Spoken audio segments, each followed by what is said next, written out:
Olá, gente, boa noite. Bem-vindos. Oi, Val. Bem-vindos todos. Ótima noite com muito friozinho aqui em Friburgo. Oi, Adri. Tô com uma tossezinha, mas é rinite alérgica. A pessoa mora em frio e tem alergia a frio. Bem-vindos, pessoal. Muito bem-vindos. Animadíssimos. Hoje estamos aqui no Insta da Vol. Vamos receber uma pessoa muito especial, um professor assim incrível, que sabe tudo de fáscia, que trabalha pelo método Esteco, que é famosíssimo aí no mundo todo, a família Esteco, Carla Esteco, Antônio Esteco, Luíde Esteco, muito bem-vindo, Marlon, que é o professor Marcos Pintucci, que tem um currículo incrível. E tenho o prazer de poder receber ele aqui com vocês, recebendo, nós vamos receber ele aqui na Vol, né? Todos nós. Tive o prazer de fazer a formação com ele aqui no Brasil desde 2015. E hoje ele vai contar pra gente uns segredos aí da face, por que a face é tão interessante para nós profissionais do movimento, mostrar o que tem de mais moderno, de que está mais atualizado. Olha ele aí, vou chamar ele aqui para falar com a gente. Deixa eu ir de novo, Marco.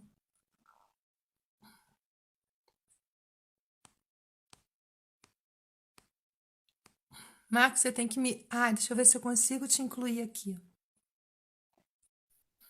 Eu vou pedir um favor para vocês, para a gente bombar essa live. Muita gente precisa ter essa oportunidade, saber, entender, compreender. Vou pedir para vocês virem aqui embaixo, ó, onde tem esse aviãozinho. Oi, Manu, minha irmã. Tá? E mandar para os amigos, para os colegas, para os fisioterapeutas, para os educadores físicos, porque vai ser muito importante essa live. Então, ó, tem muita gente fera aqui hoje para participar. Tô chamando você, Marco. Olha lá ele. Oi, tudo bem? Tá me ouvindo? Bem-vindo. Boa noite a todos. Conseguimos uma live com o Conseguimos, Marco. finalmente. Tá dando eco ou não? Animadíssimo. Não. Gente, como é que tá? Oi, Cacá.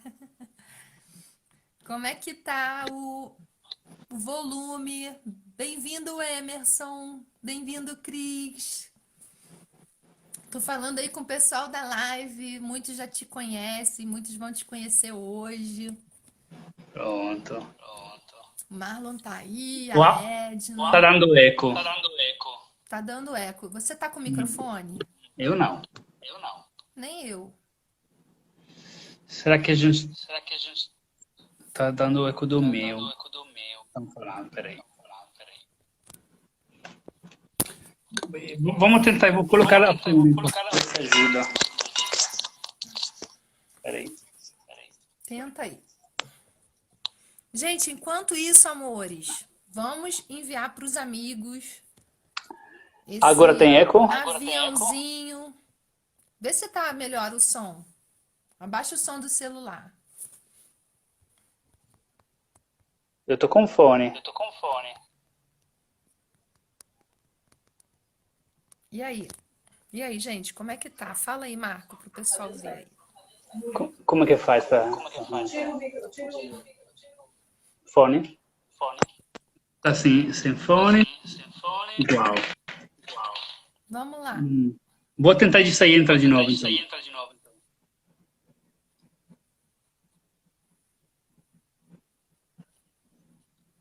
Perdi? Vou sair e vou entrar Só de tá novo. falando que tem eco. Eu não tô ouvindo eco seu aqui, não. Bom, peraí, então. Está ainda. Eu vou sair e vou entrar. Tá. Vai lá, que eu te chamo de novo. Vamos lá, gente, ele vai entrar de novo. Oi, Flávio. Bem-vindo, gente, que bom. Vou pedir para vocês, vamos enviar, vai ter muita novidade, muita coisa boa hoje. Tem uma surpresa para vocês no final da live.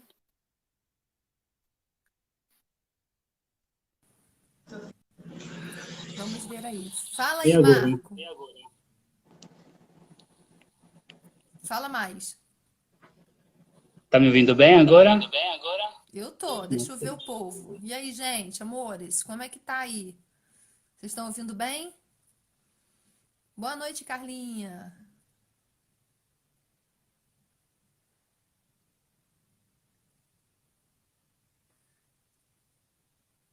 Travou lá do outro lado, não travou? Agora voltou. Tinha travado aí. E agora? Sim, sem eco, Marco. Agora tá ótimo. Sem eco, perfeito. Ainda com eco. Vamos lá. Ainda com eco. Estão falando. Então, boa noite a todos. Fala um pouquinho. Está com eco, eu também estou sentindo eco. Não sei. Vamos Alguém falando, sabe Marco. Vai falando e a gente vai vendo. Porque, gente, ele também tem sotaque. Ele é o italiano mais brasileiro que eu conheço. Mas Voltou o ele eco, não está com eco, sotaque. um pouco de eco, não sabemos. Bom, então, boa noite a todos. Obrigado, Maria Helena. Obrigado, Walter Pilatos, pelo convite. E Tem aí, outro Marco, aparelho vamos do começar a Twitter. falar sobre a face, que o pessoal está interessadíssimo Sim. de saber a sua visão, sua experiência, Bom, seu entendimento. Vai passando tudo pra gente aí. então vamos começar um pouquinho com a anatomia, para quem não sabe o que Vamos, por é a favor. anatomia da face, né? Uhum. Pessoal, eu não sei, se alguém tem ideia dessa coisa do eco, eu não faço ideia que pode ser. Pode vir, vem. Vamos falando. Eu Vamos- não tô vamos ouvindo lá. eco aqui. Então, há um... Ixi, muito eco mesmo. Me fala se não dá mesmo, eu tento sair novamente. Não entendi. Vocês estão conseguindo me ouvir ou está muito eco? Tá conseguindo, vambora. Se você colocar o fone, vai mudar alguma coisa? Não, Não, né? não vai mudar não. Eu nem tô com o fone aqui, porque normalmente o fone dá eco. Peraí. Bom, vamos falar assim então. É o volume, estão falando. Então, eu vou baixar o volume mais, vou baixar mais o volume. Vamos ver. A conexão tá boa. Coloca o fone. Eu tô com o fone.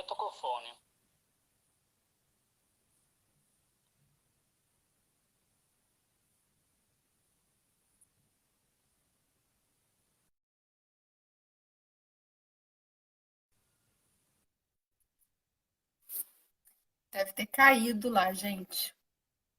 Vou aguardar mais um pouquinho. Sim, eu já tirei o volume aqui. Tô sem o volume aqui.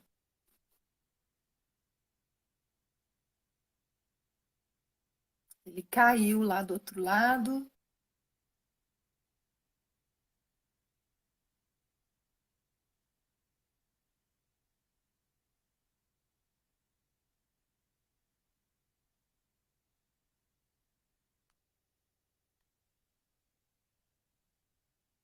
Sim, ele tá em Salvador. Não sei como é que tá lá a conexão. Uma hora vai, né, Marlon?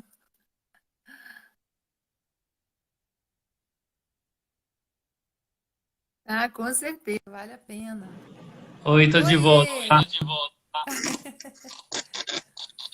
Pronto. Vamos tentar assim, dá. Eu vou falando, não sei porque essa coisa do eco, não tô entendendo, mas Bora, enfim, pode ser vamos a isso. internet.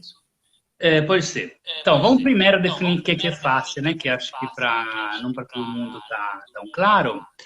A face é um tecido, que é um tipo de tecido conectivo, né? Que envolve todo o nosso corpo, com uma roupa da cabeça ao pé. E é definida de forma diferente de acordo com a literatura. Então, por exemplo, há alguma definição mais anatômica, mais histológica, que define a face como uma camada de tecido conectivo que pode ser dissecada. E há também definições mais recentes que definem a face como um contínuo tridimensional de tecido conectivo que envolve todos os músculos, todos os órgãos, e, portanto, que é caracterizado por ser uma estrutura que dá continuidade e conexão com toda a nossa parte do corpo, né? Então, eu acho que esse tipo de definição, de repente, seja mais importante para nós que trabalhamos com movimento, com terapia manual, né? Justamente porque ressalta a importância da fáscia para o movimento, né? E também a vantagem, muitas vezes, de direcionar uma intervenção sobre a fáscia, porque através da fáscia podemos atingir sistemas diferentes, né? Sim, pode falar. Deixa o pessoal falando aqui, qualquer coisa eu te falo, tá bom? Deixa que eu tô lendo Eu vou tudo. baixar de novo, eu vou baixar mais o pode telefone deixar. aqui. Não, eu já baixei o meu, não é aqui não. Deve ser o sistema lá. Tudo bem. Então, essa fáscia, então, também pode ser definida de acordo com as camadas, né? Então, isso normalmente é definida de acordo com a camada. Então, nós encontramos, basicamente, de forma resumida, 4 tipos de fáscias, né? Agora eu vou ver se eu consigo também virar a câmera e mostrar uma ilustração da professora Carla Stecco, que acho que é muito didática para entender isso. Vou dar primeiro uma... Ok. Vamos ver se a gente consegue. Não é esse aqui, não. Ok.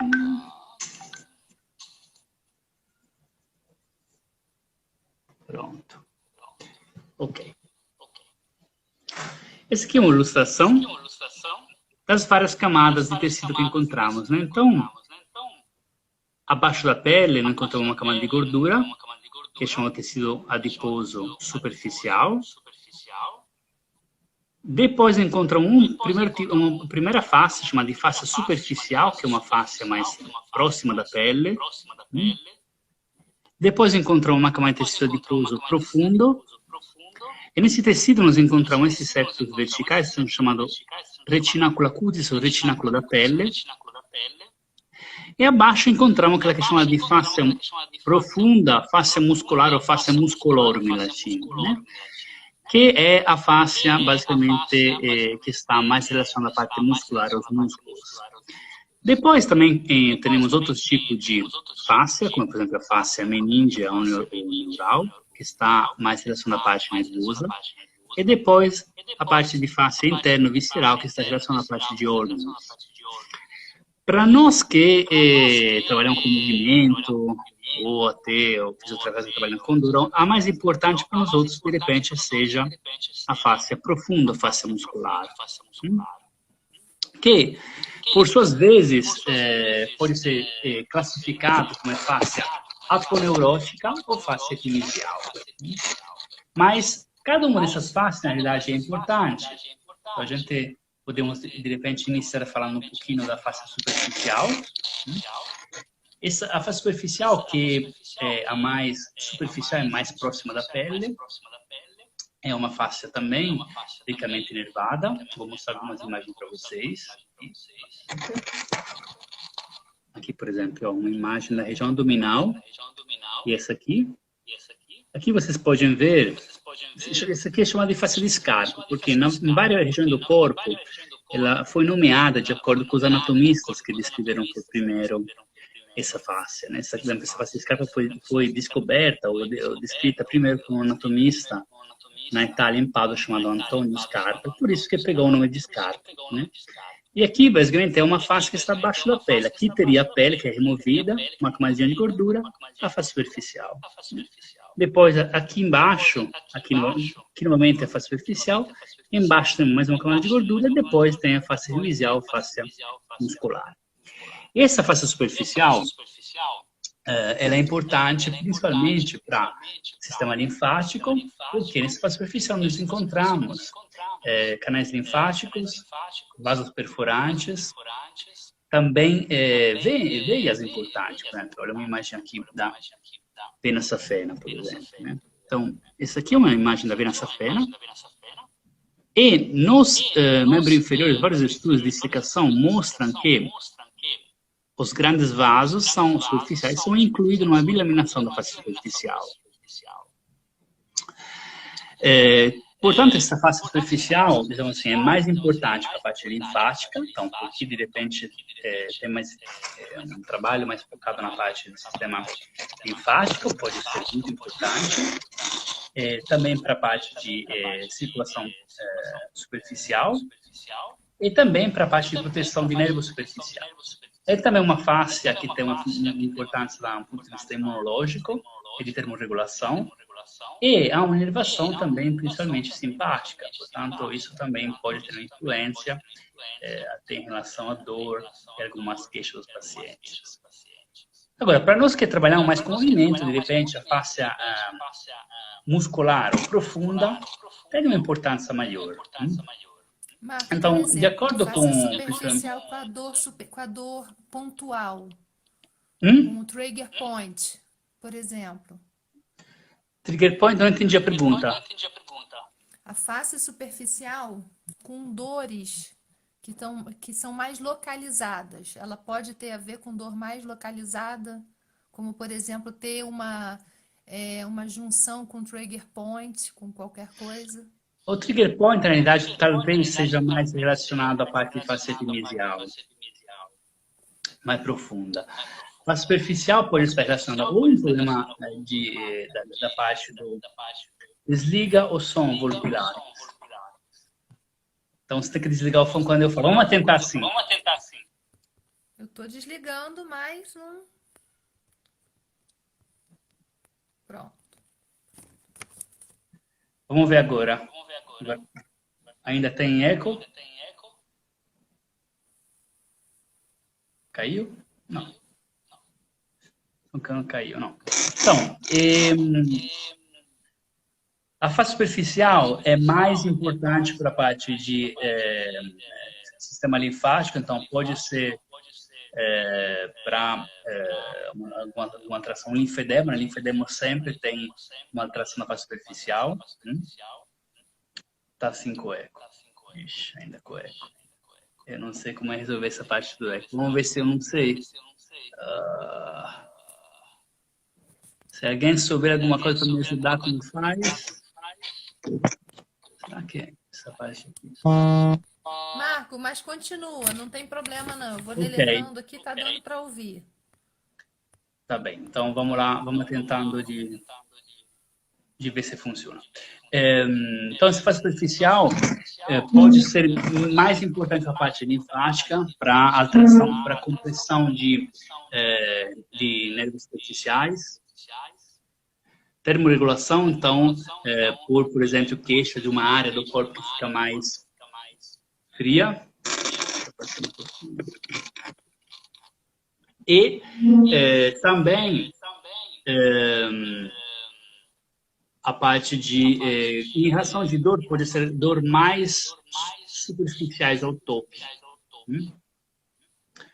Então, por exemplo, pode ser até relacionado a algo traumático, por exemplo. Uma alteração superficial poderia dar queixa que, ao colocar uma camisa, ao colocar uma calça, se sente uma área dolorida mais ao topo, ou áreas mais frias, por exemplo. Até dentro da parte da terapia do método seco, normalmente se costuma diferenciar uma queixa de face superficial com face profunda em relação a se é uma dor que está relacionada ao movimento ou não.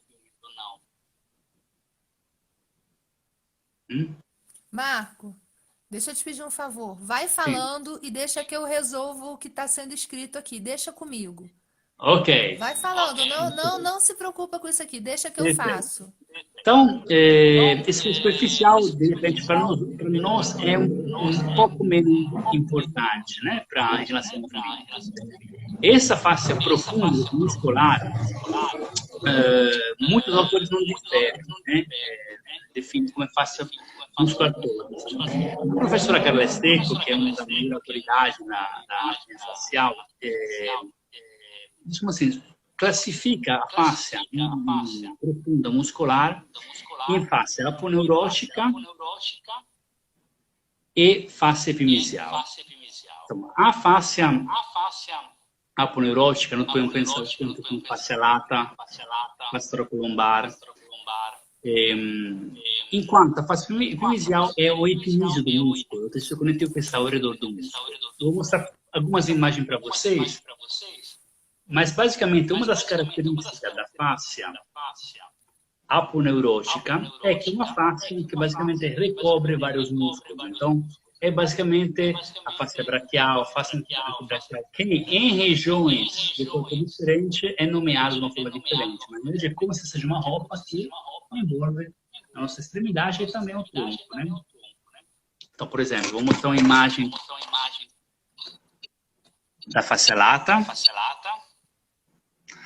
Depois, amanhã, vou postar no Insta um vídeo sobre esse artigo aqui. Esse aqui é uma imagem de face lata, né? Então, a face lata, por exemplo, como é face aponeurótica, tem uma coloração e uma visão macroscópica mais esbranquiada, porque tem mais fibras colágeno e menos fibras elásticas. Ela basicamente recobre os músculos da coxa, inclui o trato lipidial, que não é separado da face lata, e ela é separada, basicamente, dos músculos subjacentes para a presença de uma camada de tecido conectivo frouxo, né, que depois vamos falar o que é, porque é muito importante para nós, para a parte de deslizamento, e é separado desse músculo subjacente, mas tem áreas de conexão, os músculos, por exemplo, do quadríceps. Então, por exemplo, essa face aponeurótica, que está acima dos músculos, ela é separada dos músculos, mas ao mesmo tempo tem conexão com a face epimesial de vários músculos. Aqui, por exemplo, uma primeira imagem aqui, a gente pode ver que tem uma área de conexão entre, grande Gustavo, que basicamente vai do vasto lateral à face lata. Aqui, por exemplo, tem uma imagem do vasto medial. O vasto medial, de toda a parte do perimísio do vasto medial, se insere em uma posição medial da face lata. E, por exemplo, na parte... Sim, Flávio, a face lata, basicamente, ela, contrariamente muitas vezes aquilo que nós podemos entender até na faculdade, nos livros, ela envolve toda a coxa. Basicamente, é a face profunda, a face aponeurótica da coxa. E, posteriormente, ela tem, dá origem a algumas fibras da corbeza curta do bíceps femoral. Então, por exemplo, essa face lata é muito importante, até da um ponto de vista de vetor de forças, né? Porque o próprio glúteo máximo, a face glúteo máximo, a face inicial se insere com grande porcentagem na parte distal na face lata, né? Então, essa face aponeurótica, basicamente, ela é a estrutura que pode explicar também os conceitos de cadeias miocinéticas, de trios anatômicos, de sequências, ou seja, dessa conexão de músculos sinergistas e músculos que trabalham numa direção do espaço. Enquanto essa face epimesial é a face que envolve um símbolo músculo, então é específica para cada símbolo. Ou essa face aponeurótica, da um ponto de vista histológico, ela tem muitas fibras colágena e pouquíssimas fibras elásticas. Por exemplo, essa face lá tem só 1% de fibras elásticas. Então, por isso que é chamada de face aponeurótica, porque tem uma característica mais similar a uma aponeurose, a um tendão, né? Por exemplo, nesse estudo que eu mostrei suas imagens, uma das conclusões dos estudos foi justamente isso, que a façada pode ser considerada como um tendão de inserção do glúteo para o joelho. E, enquanto essa face epimesial, vou mostrar outras imagens, por exemplo, na região do, vamos ver se consigo virar, do peitoral, ela é específica para um single músculo. Então, ela envolve o músculo na parte superior e inferior, né? Por exemplo, aqui dá para ver, essa aqui é a fáscia profunda do peitoral maior. A parte de cima e a parte de baixo, que envolve o músculo. E essa face epimesial, aqui é uma imagem, por exemplo, da face do glúteo máximo, ela não está separada das fibras musculares, porque tem vários septos intermusculares que conectam as duas. Então, se você for realizar uma dissecação, por exemplo, você tem que cortá-la de forma, inclusive, bem delicada e minuciosa para separá-la do músculo, né? Então, se a gente pensa até no sentido de função, de transmissão de força, a parte de face epimesial é mais específica para um músculo, para um fascículo de fibras, enquanto a face aponeurótica está em cima de vários músculos, mas recebe as inserções de face epimesial de vários músculos subjacentes, consegue ter uma transmissão de força. Por isso, a explicação de como também funciona o corpo em cadeias. Então, essa transmissão de força vem muito por essa fáscia aponeurótica. Não entendi a pergunta, Marilene, acho que... Essa transmissão de força vem muito devido à questão da face aponeurótica, por essa ligação da face aponeurótica. Sim. E das inserções dos músculos na face aponeurótica, né? Então, em alguns estudos foi analisado, por exemplo, até no membro superior, a gente observou que os músculos que, por exemplo, movem o braço de direção para frente, têm inserções em regiões específicas anteriores da face aponeurótica, né? Nesse caso, a face braquial. Marcos, o teu microfone está onde? Você está com o microfone? Estou sem microfone. Você está com o microfone? Chega só um pouquinho perto, então, não fica tão longe. Agora está me ouvindo? Mais perto. Isso. Pronto, ok. Então, vamos ver aqui se eu coloco aqui. Ok. Então, essa explicação em cadeia se dá justamente da inserção da face epimesial na face aponeurótica. Sim. Trilhos e cadeias. Cadeia de Busquet, acho que se refere, Flávio. A questão do trilhos e cadeias, posso falar, Marco? Pode falar. Dos trilhos e das cadeias. O que acontece? Cadeias musculares, você tem aí vários professores, vários mestres, né? A cadeias musculares começou desde Mézières. Quem criou o conceito de cadeia foi Mézières. E aí ela teve vários professores, como tem Busquet, como tem Suchard, como tem Gudelive, né? E cada aluno de Madame Mézières colocou o seu estudo, colocou a sua vivência, colocou a sua visão, né? E então cada um tem as suas particularidades. Eu particularmente gosto de todos. Eu gosto muito de Busquet, que fala muito do sistema visceral. Eu gosto muito de Gudelive, que fala da questão de introspecção do psicológico, né? Eu já sou formada pelo Suchard. E trilhos anatômicos foi o Tom, né? Tom Myers, é Myers que fala? Tom Myers. Tom Myers, desculpa, gente, sou péssima com sobrenomes. E ele trouxe a questão das forças dentro da visão do trilhos anatômicos. Então, isso depende muito do professor, depende muito do criador do método, mas todos trabalham com forças musculares, né? Com cadeias, só muda o nome. Sim, são leituras de repente diferentes, né? A gente pode ver dessa forma. São leituras. Aí, Marco, fala Oi. um pouco da questão do ácido hialurônico, né? O pessoal Sim. está falando muito agora que é o hialuronato. Tem Hialuronato, exato. Tem Por professores quê? que falam hialuronato e o ácido hialurônico. Hialurona. Em inglês é hialurona.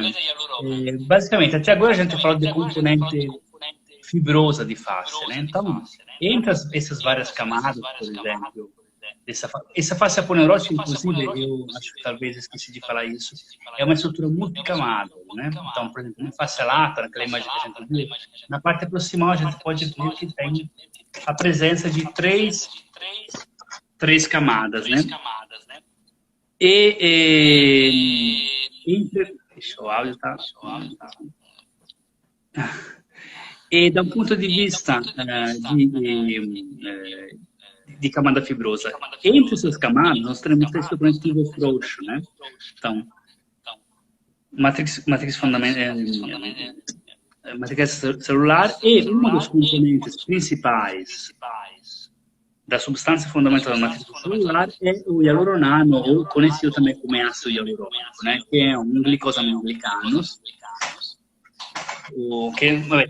tem algumas características desse glicosaminoglicano, principalmente é uma molécula que se liga muito com água. Está travando, Valesca. Travando? Estão escrevendo, não sei. Aqui está normal. Está normal, ok. E esse hialuronano, basicamente, junto também com alguma molécula de água, permite cria uma superfície de deslizamento entre essas várias camadas de face. Então, entre a microcamada que constitui a face aponeurótica, entre a face aponeurótica e a face genital, também encontramos na face superficial também, né? Basicamente, é uma das substâncias responsáveis pelo sistema de deslizamento facial. Então, o hialurônico é extremamente importante para o deslizamento da face, é o que a gente procura, isso, né? Até dentro do movimento, trabalhar essa mobilização facial. Para que não haja aderências, né? Basicamente, a gente sempre pensava, né, no passado, quando de face da componente fibrosa. Mas, na realidade, talvez é mais a componente frouxa que pode ser envolvida na alteração facial e também no tratamento, e também para o movimento, né? Esse hialuronato, ou hialuronato, ou ácido hialurônico, ele é produzido ao nível de fáscia por um tipo de fibroblasto que foi chamado fasciocito, que eu vou te mostrar uma imagem aqui, ó. E esse aqui, que tem algumas características diferentes do fibroblasto. Então, tem uma característica, ele é mais redondo, do ponto de vista morfológico, comparado com o fibroblasto que é mais alongado.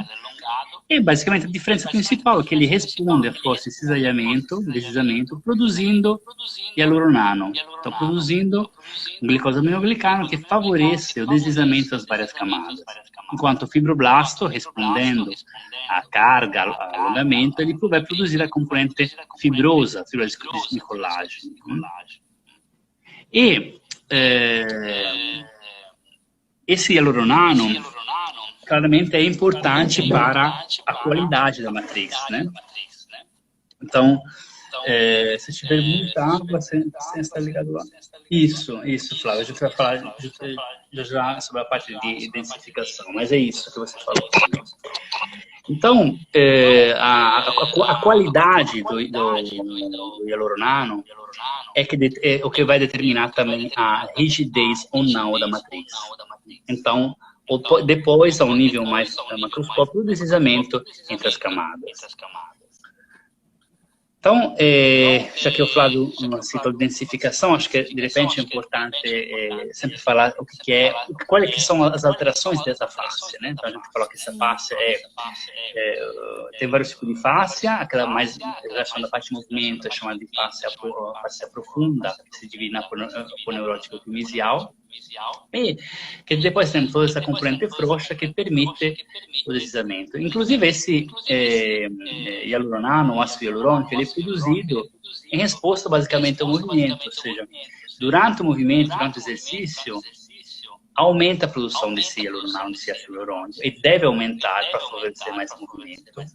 E depois, ele é reabsorvido, normalmente. Agora, quando se há algumas alterações ou da quantidade ou das características de associação dessas moléculas, teremos uma das alterações faciais, né? A gente pode definir de forma mais didática dois tipos de alterações faciais, aquela que a gente chama de fibrose e densificação.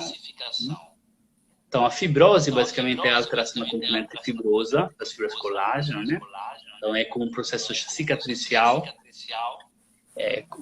então, oriundo ou de uma inflamação, ou de uma lesão, ou de um procedimento cirúrgico. Então, é uma alteração da arquitetura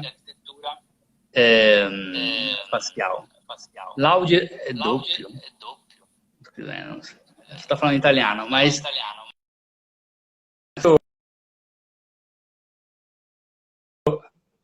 Me fala. Não conseguimos até agora. E, basicamente, a alteração que é fibrose, uma alteração da componente fibrosa, uma alteração da arquitetura facial. E está mais envolvida com a ativação também do miofibroblasto, né? Então, de uma produção excessiva de fibras colágena. E essa fibrose, provavelmente, uma vez criada, a um nível microscópico não pode ser resolvida, né? Tanto é que tem até algumas intervenções, às vezes falimentares, muitas vezes cirúrgicas, de remover uma fibrose. A gente pode melhorar a fibrose com certeza, através do movimento, Mas, sumiu o eco. Fantástico. Ótimo. Então, a fibrose, basicamente, é mais difícil de ser resolvida, né? A gente pode melhorar novamente a longo prazo, especialmente com movimento, terapia manual. Tem bastante estudos em relação à fibrose, principalmente na área da cirurgia plástica, principalmente na parte de cicatrizes e de peles, né? Inclusive na área da cicatriz, quanto seja mais eficaz como intervenção tirar a carga. Então, para quem trabalha com terapia manual em relação a uma cicatriz, não faz sentido uma fricção profunda, por exemplo. A intervenção tem que ser de tirar uma carga e permitir de modular a ativação e reduzir a ativação do miofibroblasto, né? E depois tem aquela que é chamada de densificação, que é basicamente uma alteração da componente frouxa da matriz celular, ou seja, uma alteração do hialuronano também.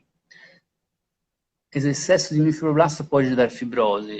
Sim, o miofibroblasto basicamente é tipo um fibroblasto, né, que tem uma característica diferente justamente para ter uma proteína, que é a alfa-actina de músculo liso, que funciona como uma célula de músculo liso, que permite justamente essa contratibilidade do miofibroblasto e permite depois o fechamento também de feridas, que normalmente depois, terminado esse processo de reparação, para a apoptose, tem que acabar o miofibroblasto. Uma ativação prolongada do miofibroblasto pode também estar sempre envolvida num processo de fibrose, Flávio.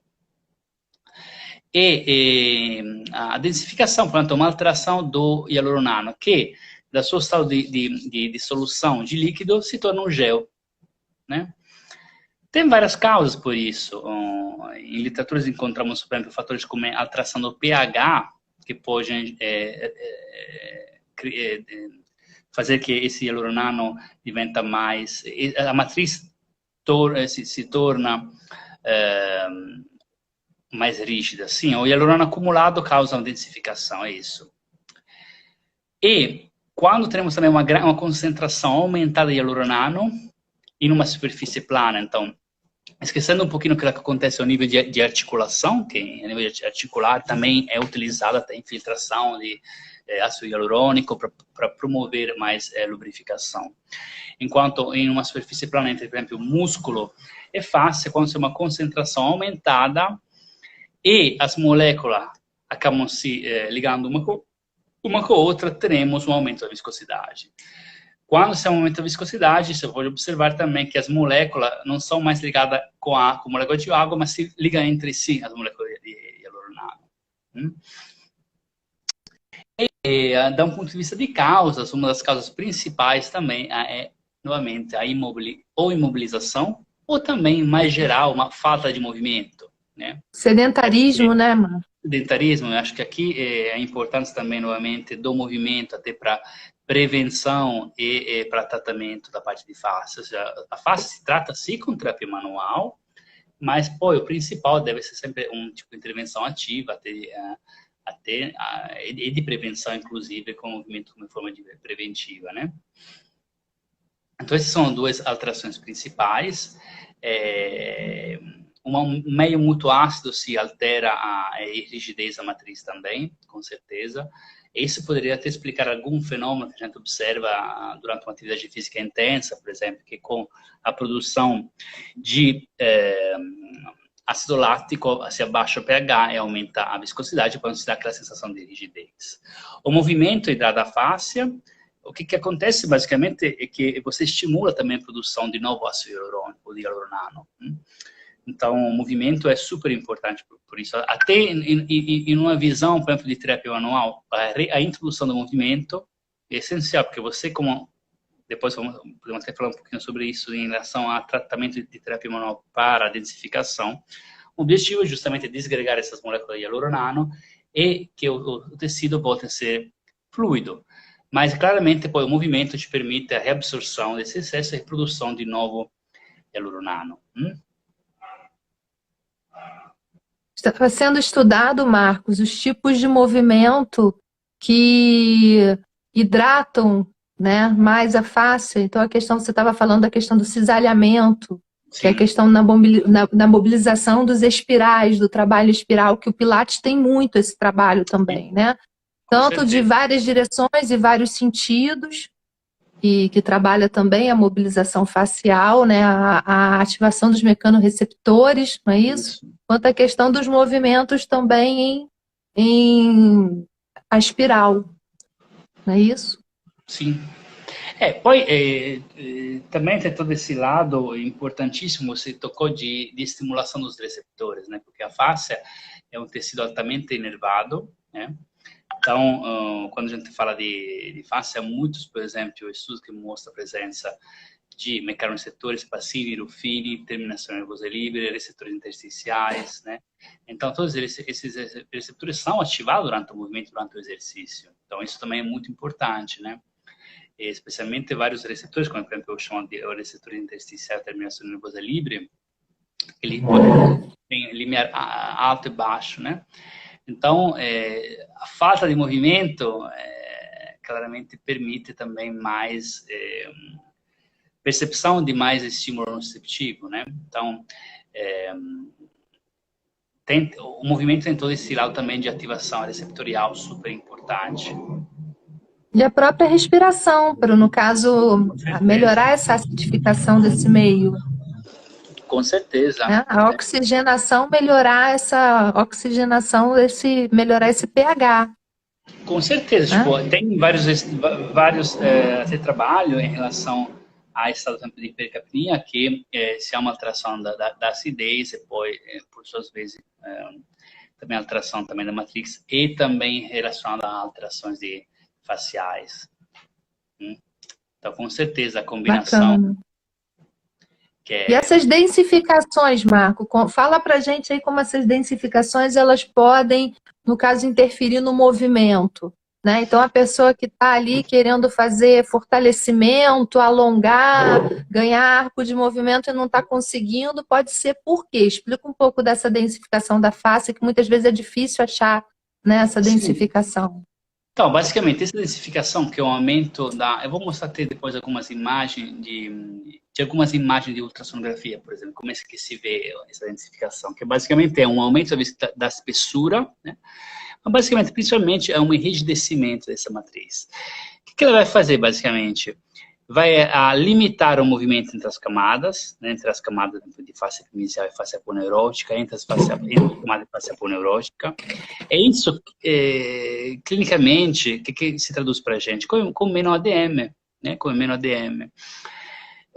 Outros fatores também que vai acontecer, que esse movimento, que não acontece da forma que deveria, vai irritar mecanicamente nos receptores, e depois, se isso ao nível central será percebido como ameaça, teremos uma expressão de dor, né? E também outro fator é relacionado ao que você falou antes aos receptores. Então, por exemplo, toda a face aponeurótica, como é rica de mecanossetores de Pacini e Ruffin, né? Pacini tem uma importância para a parte proprioceptiva grande. E tem algumas áreas específicas, por exemplo, na face aponeurótica, como os retináculos na extremidade, que tem ainda mais mecanossetores. Portanto, uma alteração nesse deslizamento pode fazer que esses mecanossetores não funcionem da forma correta, que falte um estímulo perceptivo e isso se traduz para nós como para um paciente, né, no caso, um aluno, com uma alteração na percepção, né? Pode ser até não ter um bom equilíbrio sem ter nenhuma alteração no sistema vestibular, por exemplo, né, óculo vestibular. Então, isso pode afetar, reduzir a DM, reduzir a propriocepção. E outra coisa interessante é que, por exemplo, a fáscia epimesial, que é conectada com o perimísio do músculo, e no perimísio nós encontramos o fuso neuromuscular. Portanto, o fuso neuromuscular se torna poi muito importante em relação ao movimento também, porque uma alteração na face epimesial pode alterar o funcionamento do fuso, causando duas situações principais. Ou um aumento do tônus, porque o fuso dispara em continuação devido a esse estado de alteração tensional. Então, isso poderia até explicar algum caso de hipertonia, até em paciente neurológico, de manutenção da hipertonia já a um nível crônico. Oi, Denise, minha amiga Denise do Rio. Também casos onde se há uma menor ativação mioelétrica, então possivelmente até uma menor força. Por enquanto não se há estudo publicado em relação à força, mas, por exemplo, nós estamos publicando agora um artigo sobre DTM, onde se observa, por exemplo, que em pacientes que tiveram alteração de face ao nível de temporal e masseter, se há um aumento da atividade mioelétrica a repouso, que não deveria ter, e quando se pede um movimento voluntário ativo, se há uma menor atividade mioelétrica. Isso tem até algum estudo em relação ao trigger point que mostra mais ou menos isso, ou seja, uma diminuição da atividade mioelétrica. Para nós, clinicamente, se traduz com menor força. Isso poderia explicar também os casos onde nós estamos como aluno, com paciente, tentando fortalecer, e esse fortalecimento não acontece, né? Porque provavelmente, tendo uma área densificada, ou uma alteração até de fibrose, no caso cirúrgico, provavelmente o fuso neuromuscular não funciona de forma correta, a gente está dando estímulo, mas não se há uma boa contração muscular. Então, esses são os efeitos principais de uma alteração facial no movimento, né? Que isso pode, muitas vezes, pode causar vários tipos de efeitos até mais complexos. Pode ter, devido depois à própria falta de movimento ou a um movimento não optimal. Fantástico.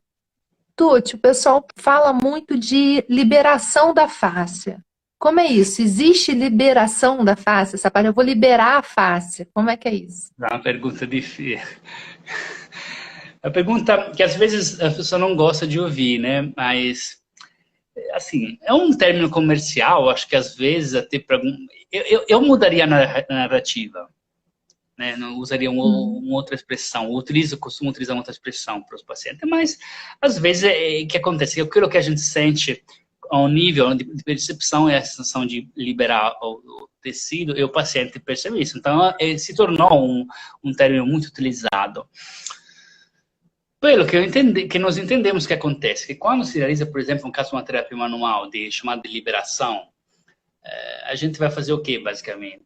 Tem várias abordagens, né? Uma abordagem um pouquinho mais profunda, para uma face profunda, ela vai gerar um aumento de temperatura, que vai modificar o ácido hialurônico e o hialuronano, né? Porque o hialuronano, ele é sensível à mudança de temperatura. Quando chega a em torno de 40 graus, é um dos pontos de mudança para o estado de agregação. Então, as moléculas se soltam, basicamente, né? Então, um dos efeitos da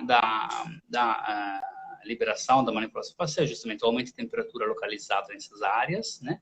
E depois, claramente, o estresse mecânico vai continuar, vai iniciar um processo de desgregação do hialurônico.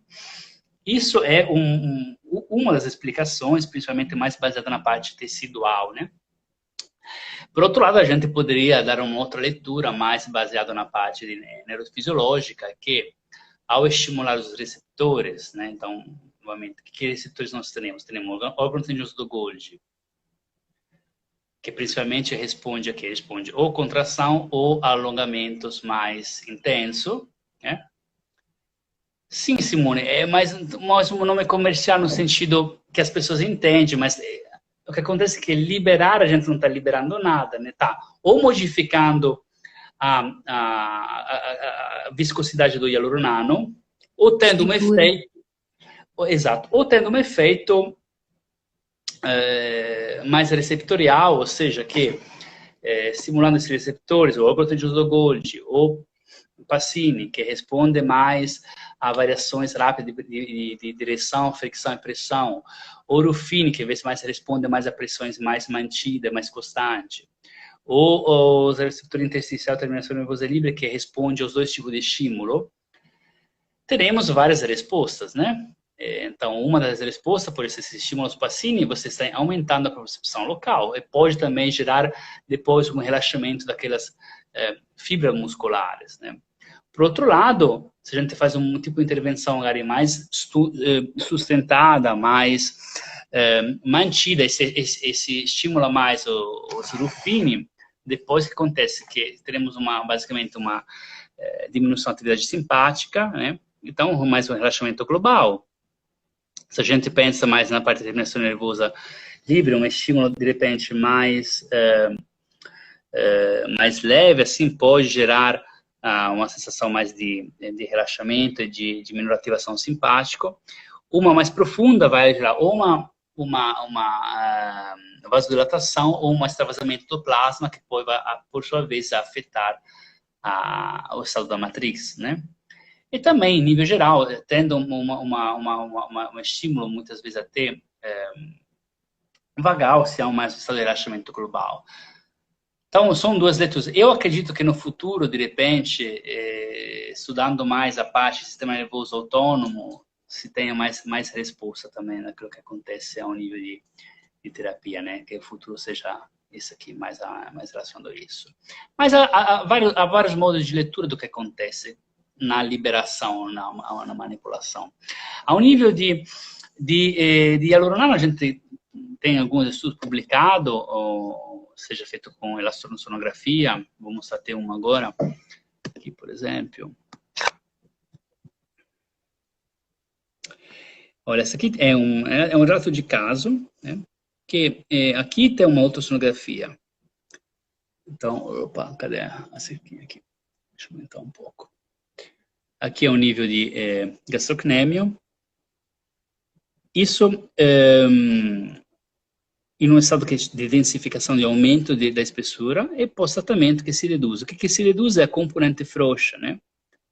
Que é a parte constituída também por ácido hialurônico. E nessa outra imagem aqui, que é a elastossonografia, que é um tipo de exame que avalia a elasticidade do tecido.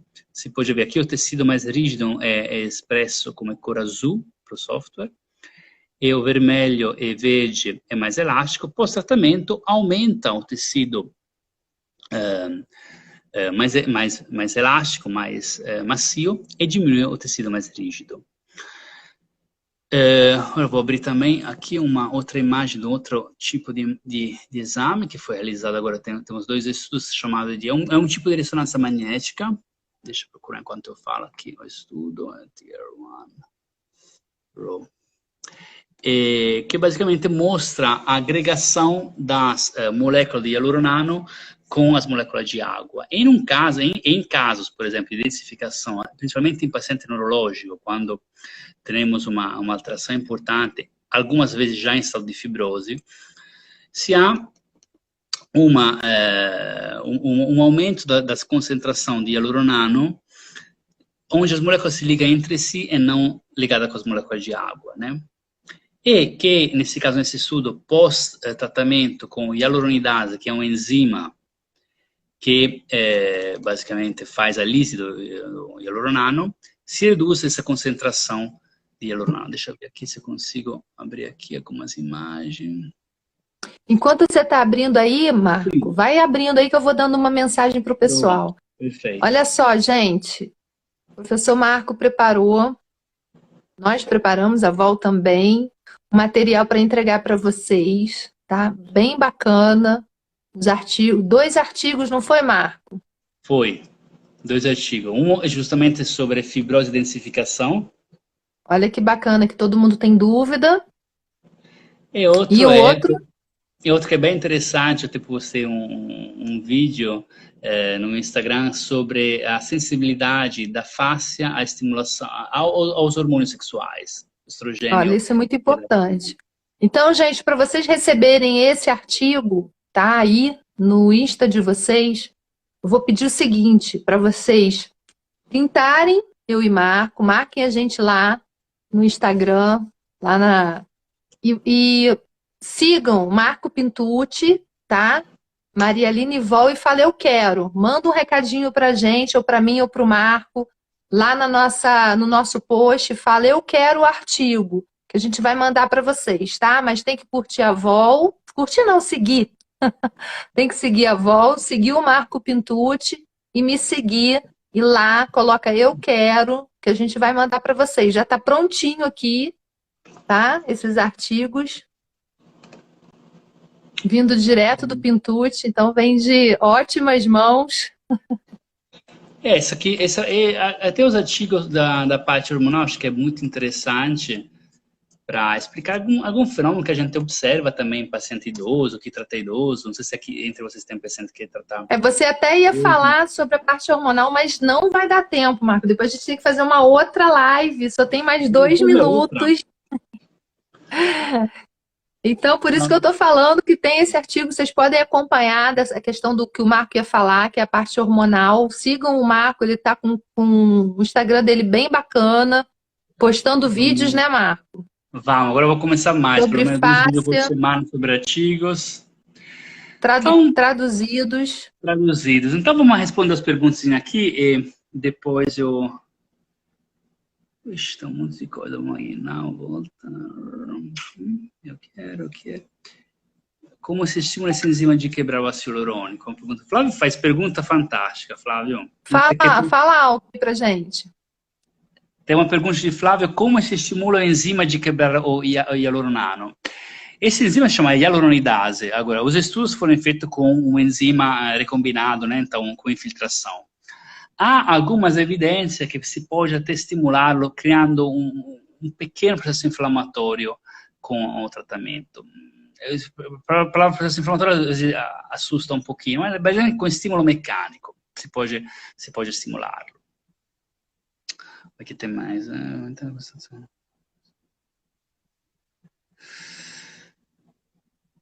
Gente, Pilates é excelente para face, hein? Tô falando aqui na frente do Marco, olha. Mas é verdade, não, assim, se a gente pensa também em relação ao movimento, o movimento que trabalha em cadeias, em todos os planos de movimento é perfeito. É perfeito, com certeza. Inclusive... Tem uma forma de fazer, não é aquele Pilates para o fortalecimento, não é aquele Pilates só de alongamento estático, né, Marco? Exato. Tem que haver uma forma de fazer.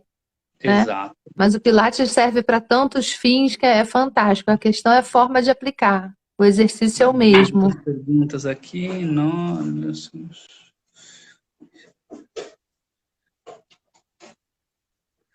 Para quem se interessa sobre Pilates e movimento, a gente vai conversando lá no meu Insta também. O Marco vai dar um outro... Se tiver interesse, escreva aqui que vamos fazer outra, isso. Uhum. Pode escrever até os temas para a próxima live, que a gente vamos decidir um pouquinho em base às perguntas. Marco, me mostra rapidinho que falta só 30 segundos para terminar. O Marco vai mostrar ali e a gente vai se falando, gente. Vai lá, Marco, mostra. Não consegui encontrar, então vai ter que ficar não consegui. Tem uma travada com o computador. Eu tenho uma estudo, mas não é esse aqui. Mas vou mostrar só rapidinho, só para vocês terem uma ideia. Vai lá que falta só 30 segundos. Gente, eu já vou despedir. O Marco vai mandar para vocês. Vou mandar para vocês. Tá? Entra no Instagram, que é Marco_Pintucci. E o que vocês tiverem dúvida, pergunta pra gente lá que a gente responde no nosso Insta, tá? Obrigada, eu vou fazer Ivone. um vídeo sobre esse artigo que eu não consegui achar. Então, Tá, depois obrigado.